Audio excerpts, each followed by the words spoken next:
Welcome to the virtual lunch. Today is Thursday, September 15th, and this is virtual lunch number 641. Our guest today is Ken Cavallon, who is the Executive Vice President for Technology Alliances and Platform Strategy at SirionLabs, and this is part of our continuing series on smarter contracting with SirionLabs. Hi, Ken. How are you? Hey, how you doing, Ari? Great to see you. Great to see everybody else here, and thank you for inviting me along. Day 14 in and having a blast here at Sirion. And I'm telling you, the technology rocks. I'm not sure we have enough time, but I'll try to do the short version. How about that? So I've got as Hero mentioned, I've got a pretty eclectic background. I didn't take the typical path. I didn't go to an Ivy League school, get an MBA, and work my way through corporate America. But I did start out in New York, so I had a bit of New Yorker in me, even though I'm from Westchester, not the city. But I had a little bit of New Yorker in me, so I had a bit of drive. I like to go fast. I like to get through the lights.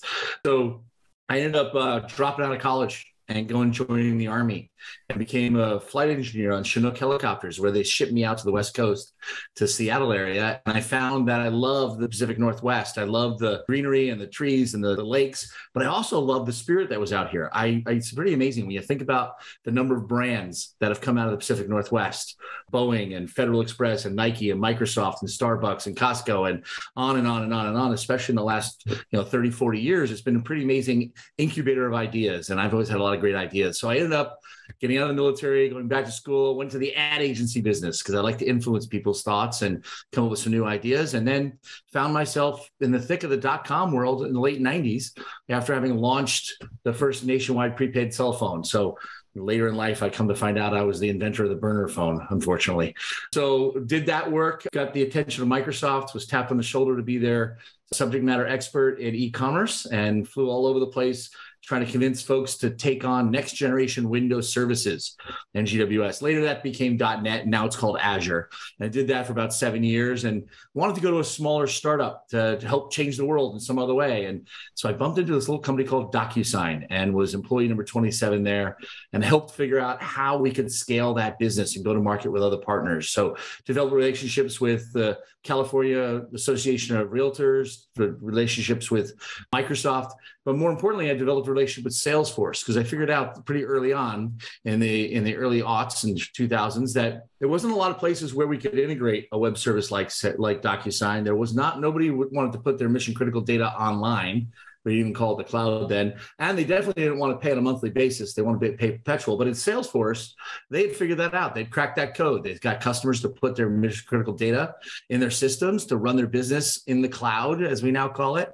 And they paid monthly. So we created a tight coupling with Salesforce, because very quickly I realized I used some of my ex-coding skills to build integration, and realized it was all about the data.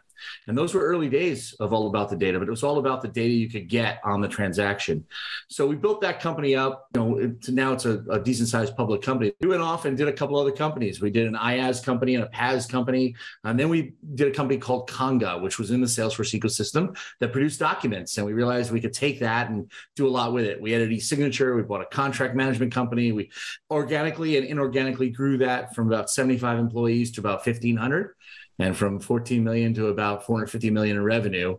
I then, after merging it together with our largest competitor, one that used to be called Aptus, to create the new Conga, spent a year there as the integration exec. Along the way, had done stints at IBM and Lumen and a few others, but stayed there for about a year as the integration exec, and then became CMO of a small Salesforce spinout from a consulting partner called Eureka, that was using AI to help drive the next generation of field service workers. And it was pretty cool, interesting engagement for me.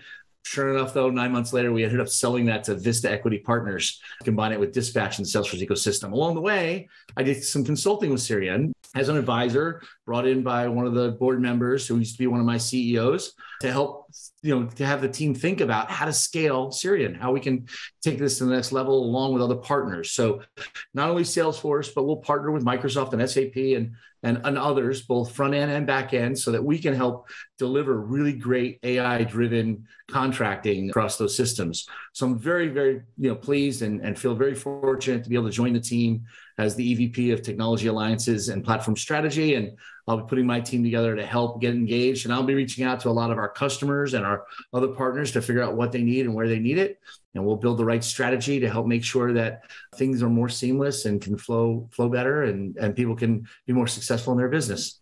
That's a little bit about me. That was the short version. Super curious and wanting to learn about other people's business and trying to understand how to help them do business better. So wanting to understand what the pain points are for our customers, our prospects and our customers, understanding what the pain points are for our partners.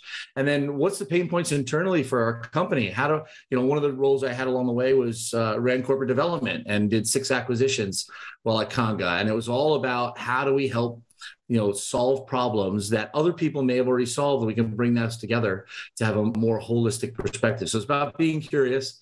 The first things I said to you, Hero, is I appreciate you so much because I know how hard that job is, for sure. It's interesting because in the early part of my career, it was all about geography. Who can I meet up with where to solve a problem in that area? And geography has almost evaporated. It's amazing now that we do business all over the globe, and we build alliances that help us not only where people are strong in those geographies, but more importantly, where they're strong in their capabilities, because those geographies have deteriorated. So we now have partnerships that are all around the globe that help us solve problems for customers that normally wouldn't come in contact with each other. There's been some interesting things that have come to be that we thought might happen. And then all of a sudden new things happen and new competitors come up, or new capabilities occur, or they go away. Like the other day, I was talking to a friend of mine. We were talking about the fact that, technology always progresses. I said, no, sometimes it regresses. Like there used to be a time you could get on a plane at JFK and you could land in London in 2.5 hours because you could get on a supersonic plane. We don't have that anymore. That's gone away. But there'll be another supersonic plane or another replacement of that sometime in the future. So it eventually will progress. But we've got a really interesting challenge ahead of us. I remember back in the early 2000s at Microsoft when Bill Gates was talking about nothing but broadband. And then 9/11 hit. And that all of a sudden came to a screeching halt. There wasn't the investment in infrastructure. We didn't have as much broadband, and all the things we thought we could do with web services at the time had to take a back seat for 5, 7, 9 years. Now it's amazing. I've got a Starlink satellite in my 18 acres in the middle of nowhere, and I've got great connectivity. I'm on video with you today, having a video call. This past summer, my mother came to visit. She lives in Westchester, and my stepdad came to visit. And all of a sudden, we're driving along on the way up to Mount St. Helens, and my watch starts to ring. And I hadn't connected my stuff to the Bluetooth. And so I was able to answer the call on my watch while I'm driving. She goes, "Oh my God, you're Dick Tracy." And I'm like, wow, the world has changed. It's pretty amazing. Someday there'll be a little hologram that sticks up and we can see each other. But right now, just this amazing technology change and way it's allowed us to communicate through a pandemic. Imagine if we hadn't had this opportunity, like we couldn't have done these conference calls and been collaborative, and we were all stuck inside. And what would have happened? It would have been totally a different world. Had that changed in the last 10 years, think about it. It's really been only about 10 years to be able to do this really efficiently. That's totally different. So we're able to collaborate with partners around the globe all the time. I was on the phone with India this morning, and I'll be on the phone tomorrow morning with London and on video, and we'll be collaborating and whiteboarding together. Never could have done that before. We'd always have to get on a plane and delay. So world has changed. You're sure right, Ari. But what I did learn in the military was generally whatever environment you go into, there are rules of engagement. There is a system, if you will. And one of my superpowers, I suppose, is very rapidly finding out from our partners what their system is. How do I help them be successful? And that's one of the things that a colonel mentor of mine, when I was a young sergeant, taught me is like, you need to find out with the people you're dealing with, what makes them successful. If you can help contribute to that, you'll be successful in your own career and your own path, whatever your mission is. And so I do that today all the time. One of the first things I ask people, irrespective of their rank and their status within a partner community, is what's on your goals? How do I help you be more successful? How can you help me discover how do I help you be more successful? Because that's what I want to do. Ken Cavallon, everybody. What a great interview and discussion. I really appreciate it, Ken. Wish you the very best of luck at Sirion. Thanks so much to Sirion for supporting this series on smarter contracting. Gosh, that was so much fun.